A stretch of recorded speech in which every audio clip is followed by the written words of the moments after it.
Bismillahirrahmanirrahim. Alhamdulillahi rabbil alamin. Wa bihi nasta'inu ala umuri dunya waddin. Wassalatu wassalamu ala ashrafil anbiya'i wal mursalin sayyidina Muhammadin wa ala alihi wa sahabatihi ajma'ina, amma ba'd. Fa inna asdaqal hadithi kitabullah wa khairal hadyi hadyu Muhammadin sallallahu alaihi wasallam wa syarral umuri muhdatsatuha wa kullu muhdatsah bid'ah wa kullu bid'atin dolalah wa kullu dolalatin binnar. Bantu subscribe ya Kak, dan aktifkan notifikasinya.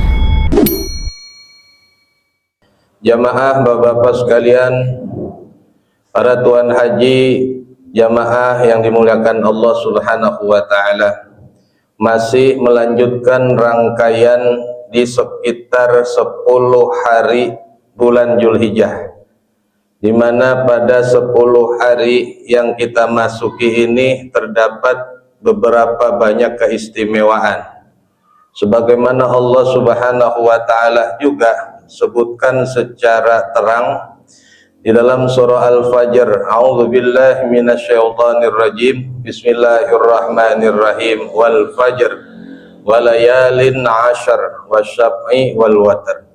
Allah taala bersumpah, yang pertama demi waktu fajar, yang kedua adalah demi 10 malam pada bulan haji, atau 10 malam dan 10 hari di bulan haji, baik itu wasyaf'i wal watr, baik yang genap maupun yang ganjil, tidak ada bedanya. 1 sampai tanggal 10 ya, dimulai hari Rabu kemarin Pak, maka sekarang kalau besok kita Selasa udah masuk hari yang ke-7, nanti Rabunya 8 dan tanggal hari Kemisnya tanggal 9. Yang besok ini termasuk masih meninggal atau masih terdapat banyak keistimewaan, di mana kata Nabi, siapa yang mengambil puasa besok hari Selasa persis tanggal 7 Zulhijjah, maka di saat itu didapati keterangan Nabi bersabda, Allah menutup 7 daripada pintu neraka. Maka siapa yang mengambil puasa besok pada 7 Zulhijjah, Allah akan tutup baginya 30 pintu kesusahan dan Allah buka 30 pintu kemudahan. Fa inna ma'al usri yusra, inna ma'al. Nah, itu keutamaan berpuasa besok tanggal 7 khususnya hari Selasa. Kemudian tanggal 8-nya di hari Rabu disebut dengan puasa tarwiyah, di mana keutamaannya pada satu sudut pandang hadis dikatakan Allah Subhanahu wa taala memberikan pahala kepada yang mengambil puasa tarwiyah adalah sebanyak pahala tidak ada yang dapat menghitung jumlah besarnya kecuali hanya Allah Subhanahu wa taala semata. Itu keutamaan puasa tarwiyah. Kemudian yang tanggal 9 puasa terakhir di 10 hari namanya puasa Arafah. Puasa Arafah Nabi sebutkan yaitu kafaratun li sanatin madiyah wa sanatin mustaqbalah. Siapa yang berpuasa di yaum Arafah saat para jamaah haji, mudah-mudahan akur. Kalau dia akur berarti dia wukuf hari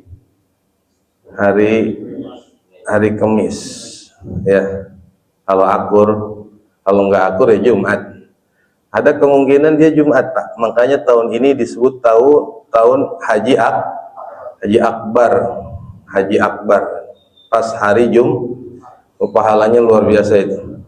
Nah, di tanggal 9-nya kalau kita udah diisbat sama Menteri Agama kita, ya kita ngikut ya Pak. Jadi kita mah Arafahnya hari Kamis tanggal 9-nya. Siapa yang berpuasa dihapus dosa 2 tahun. Maksudnya dosa 2 tahun sanatin madiyah, 1 tahun yang lalu, dan sanatin mustaqbalah, tahun yang akan datang. Insya Allah ya Pak. Puasa ya Pak? Kayaknya dengarnya lemes banget ini. Puasa Pak. Begini maksud saya, secara logika aja ya, kita kan mau lebaran ya. Betul nggak Pak? Lebaran apa namanya? Lebaran haji atau lebaran kurban ya. Id itu kan lebaran, hari raya. Maka selayaknya kalau orang hari raya, berarti sebelumnya puasa. Kalau nggak puasa, apa yang mau dirayain gitu bahasanya. Makanya jangan lewatin tuh antara tarwiyah dan minimal ya Arafah, minimal, karena yang masyhur dan hadisnya terkenal tuh ya Arafah. Kalau tarwiyah ada kecil kemungkinan tuh hadis-hadisnya termasuk tidak populer, tidak masyhur. Tapi kalau Arafah mau udah sepakat ulama sedunia ya. Jadi puasa siap, kagak ngopi siap Pak? Panitia korban besok mau hari raya aja kagak puasa, gimana sih? Karena pada prinsipnya logika aja, kita mau hari raya, mau lebaran, apa yang mau dirayain kalau kita nggak puasa kan begitu.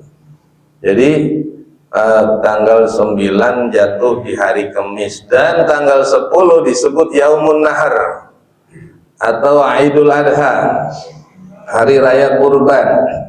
Kalau lebaran haji saya belum bisa nyebut sekarang karena bisa jadi dia hukumnya lain. Jangan dibilang lebaran haji. Lebaran haji itu tak kala para hujaj dan umar selesai rukun dan syarat hajinya, sukun dan wajib hajinya kelar tuh. Makanya dia udah bebas tuh, udah tahallul, udah potong kuku, udah rapi tuh dia, bersih bebas dah tuh udah. Nah kemudian dia bertakbir. Nah, cuman kan kayaknya ada perbedaan. Katakanlah bukan lebaran haji, kita namanya lebaran atau Idul Adha, jatuh hari. Lalu pertanyaannya, kalau tadi keutamaan puasa dari tanggal 1 Rebo sampai dengan tanggal 9 sekarang, keutamaan yang apa di Idul Kurban? Maka hadisnya melanjutkan waman qarraba fihi qurbanan, siapa di hari itu melakukan penyembelihan kurban di mana babi awwali qatratin min dammihi ghafarallahu lahu dzunubah wa dzunuba iyali.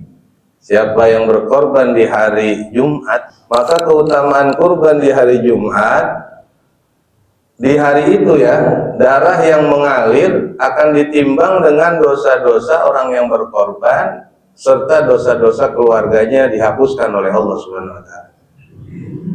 Tapi di hari Jumat, ya berapa hari apa nih? Berarti kalau di hari 11 nggak disebut di hadis. Tapi bagaimana nasib kita? Tenang Pak, ada hadis lain. Yaitu ketika Nabi ditanya sama sahabat, ma hazihil adhahi, ya Rasulullah, emang korban ini sejarahnya gimana sih? Sunnatu abikum Ibrahim, yaitu contoh yang dilakukan oleh bapak moyang kamu, yaitu Nabi Ibrahim menyembelih Ismail, kan gitu ya sejarahnya tuh. Lalu sahabat bertanya lagi, wa ma lana minha, bagi kami dapat apa kalau kami berkorban? Maka kata Nabi, fabikulli sya'ratin minha hasanatun, setiap helai rambut yang ada di tubuh hewan kurban itu satu pahala. Berapa jumlah rambut korban yang ada Pak? Insyaallah semakin korbannya gede semakin banyak rambutnya, hitung aja. Kata sahabat juga, pasuf, kalau kamu cuma menghitung rambutnya doang, kalau suf itu bulu kecil-kecil tuh yang ada di kaki. Yang kalau kita bikin sop kaki, sop dengkul ya, sop kaki Pak RT, ada bulunya nggak? Banyak, dibersihin dulu, krok-krok bulunya.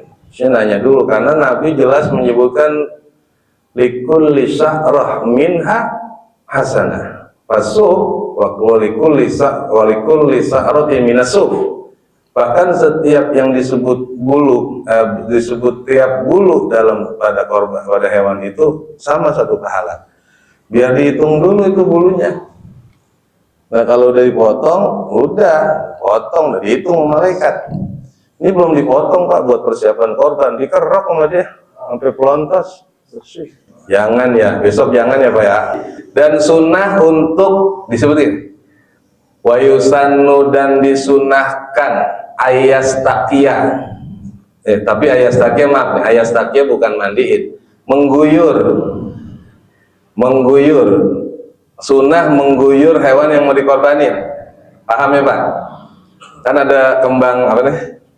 Ada air kembang gitu ya Pak. Itu sunnah tuh, salah satu. Makanya korban yang berkorban ada yang ngomong gini, "Ustaz, saya mau nyaksin, ntar saya mengguyurin." Itu dia paham tuh. Mau apa?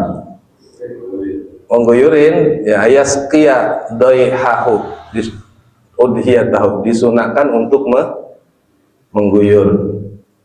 Ya kalau mandiin boleh aja biar bersih hewan korban kita, jangan dekil kepada belepetan bis deprok. Kalau bisa, kalau ada yang tukang bersihin ya. Jadi maksudnya itu memuliakan. Makanya dulu bapak kami itu, kami punya orang tua tuh pakai bendera merah putih, saking cintanya sama tanah air kali itu mah ya. Kalau enggak kain putih keredongin itu Pak, dalam rangka itu semua sunnah Pak. Disebutkan ada hadisnya, wa yusannu ayyasqiya udhiyatah, disunahkan untuk diguyurin. Itu salah satu kesunahan. Jadi di hari itu memang yang hari Jumat, amalan bahkan ma'amila ibnu adamah yauman nahri, yang disebut hari nahar dulu menabi, baru wa ayami tasrik, baru hari-hari tasrik. Jadi ayamun nahri dulu yang disebutkan. Ya ahabba ilallahi min hiraqati dami, daripada menyembelih korban. Jadi nggak masalah Pak yang Sabtu, karena alasannya apa sih kita nggak hari Jumat? Karena berkumpul satu sisi, satu keberkahan Pak. Kita jangan bilang pakai lebaran Jumat lagi ribet, jangan. Itu udah Allah atur berkah buat dunia kita, buat dunia ini Pak. Karena jarang-jarang terkumpul dua hari raya dalam satu hari. Namanya Idul Muslimin hari Jumat, hari raya umat Islam tuh Jumat. Kemudian Idul Adha, hari raya kurban di bulan haji, itu juga anugerah. Bisa dapat dua-duanya bagus sebenarnya. Jangan dibilang ribet. Cuman begini, kenapa kagak motong Jumat? Karena kita khawatir, takut Jumatannya rusak. Jumatannya kagak dijalanin.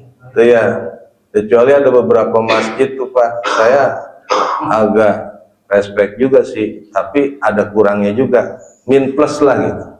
Ada satu masjid, seluruh hewan kurbannya dilaksanakan di tempat RPH ya, RPH itu ya, rumah apa ya, yaitu dia tuh. Jadi dipotong di situ, dibelah 4 di situ. Belah 4 tuh maksudnya dipisahin daging ya, Mamang tahu emang ya. Tuh, yang dibawa nanti dagingnya ke satu ruangan, ditunjuk ada tempat dia, itu dibagi-bagi. Jadi sama sekali nggak di masjid ya. Jadi satu ketika masjid mau dipakai buat sholat, buat apa, nggak kotor gitu. Satu itu. Jadi kalau toh dia besok mau Jumatan nggak ada masalah. Ya, karena dilaksanakan di tempat dikerjain sama dia semua tuh Pak. Tinggal daging, petugas yang ngerjain perempuan semua tuh Pak yang ngerjain. Ternyata perempuan.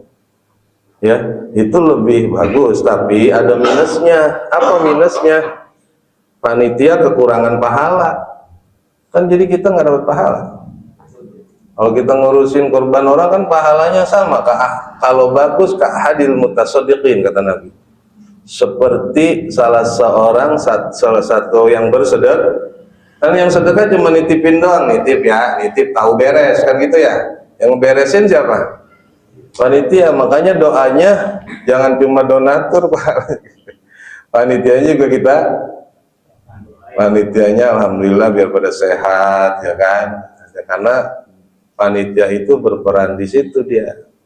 Ya kalau nggak ada panitia nggak bisa tuh Pak, nggak jadi korban. Masa iya aja mau motong sih, mau kulitin sih, mau bagi sendiri kan kayak. Maka minusnya dia di situ, tapi ada plusnya. Kalau kita plusnya bagus, dapat pahala panitia, minusnya takut kagak Jumatan. Betul ya? Karena ini bahaya nih, orang mendahulukan sunnah sedangkan meninggalkan yang wajib. Jelas tuh Pak, Idul Adha sukses, motong sukses, Jumatnya KO. Dia kata pada belepetan begini, males ribet, itu kan. Maka mesti hati-hati nih, timbullah dua kaidah akhafud darurah ini, ngambil darurat yang kecil. Darurat yang kecil itu adalah kita ambil darurat yang kecil. Darurat yang kecil itu motong. Sebenarnya darurat yang besar kagak Jumatan. Berarti kita ambil yang kagak kita ngambil yang kagak korban. Itu Pak cara ngambilnya, atau darul mafasid itu kemarin, mencegah rusaknya Jumat lebih didahulukan daripada mendahulukan Idul Adha. Walaupun kita kehilangan satu momen, yaitu tidak bisa di hari itu mengalirkan darah, itu doang satu. Di hari itu nggak bisa potong, itu minusnya Pak. Itu kita akuin minus. Tapi kan ada kaidah usul fiqh, kaidah fikih yang bisa dijadikan hukum, itu dia. Kenapa kita ninggalin kagak motong di situ? Karena adanya hari dan orang kita imannya rada, bener ya, imannya rada. Ada yang lagi nanggung kata temennya, iya akhirnya begitu, bablas jam 1 aco itu ya. Aduh, saya mau jalan Jumatan masih pada ngampakin tulang. Waduh, repot saya kata. Ini saya tongokkan dulu Jumat, ada orang apa kagak? Kalau kagak orang gue pulang. Jadi Jumatan dosa Pak. Jadi memenangkan sunnah, menggugurkan. Contoh begini Pak, ini sholat subuh, si imam lupa kunut, dia udah sampai pada haddul sujud, udah sampai batasan udah nempel semua anggota sujud, dia balik lagi naik ke atas, batal sholatnya. Apa alasannya? Karena memenangkan sunnah, mengalahkan yang wajib. Kalau udah sampai wajib, maka jangan lari, jangan balik ke sunnah. Itu jelas ya Pak ya. Sama itu kita kiaskan pada orang mentingin nyembelih terus merusak Jumat. Jadi Sabtu enggak ada masalah, hanya kekurangan satu momen aja. Tapi tenang, pahala masih tidak terbendung banyaknya. Jadi gitu Pak ya. Kemudian saya tambahin sedikit, ada kesunahan untuk bertakbir ya Pak ya. Kalau takbir di Idul Adha mesti dijelasin dikit, karena dia beda sama Idul Fitri. Kalau Idul Fitri hanya takbir mursal adanya, yaitu dari maghrib sampai Idul Fitri berlangsung, itu masih takbir. Kalau Idul Adha ditambahin, tetap takbiran, tetap keluarin beduk bocah, tetap takbir kita tetap. Cuman ada tambahan, yaitu dimana disunahkan sepanjang hari sunnah korban, yaitu 11, 12, 13. Di hari Jumat aja nanti setelah kita sholat Idul Adha, nanti kan kita berangkat Jumatan. Selesai Jumat si imam assalamualaikum warahmatullah, assalamualaikum warahmatullah, dia takbir tuh langsung takbir, itu sunahnya. Kita diingetin nih, kalau nanti imam dia lupa kali, gara-gara udah sholat Idul Adha juga, terus jentar khotib Jumatan juga, capek kali dia lupa, ingetin yang di belakang, takbir imam gitu, takbir Pak Imam gitu.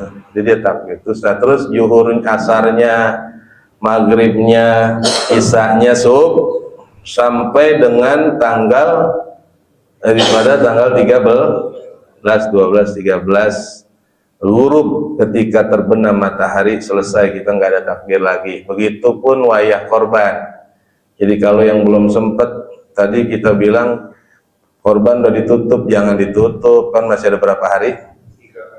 Ya, panitia siap ya, kalau datang korban lagi siap nggak kira-kira? Siap Pak, ntar ditinggal korban orang ya kan? Kan dia itu kesunahannya sunah korban ayamu tasyrik namanya, hari-hari tasyrik, hari-hari penyembelihan. Kesunahan kurban. Apabila dia masih ada rezekinya baru ketahuan hari apa? Misalkan baru datang rezekinya hari Minggu gimana? Atau hari Senin tuh injur time, dikit lagi habis baru ada duit. Dia mau korbanin. Siap panitia, berangkat. Ayo, pakai lagi kaos. Belum dicuci, pakai aja biarin. Lagi di jemuran, pakai, ya kan? Karena kita sudah bertanggung jawab atau punya tugas mengemban amanah sampai hari penyembelihan. Begitu jamaah sekalian sebagai pengantar. Ya, barangkali ada yang kita mau perdalami. Iya. Waduh, dari uang utang. Jadi syarat korban itu adalah istitoah. Istitoah itu mampu. Gonian namanya. Gonian itu gini. Fadilun an hajatihi wa amman mumawanah.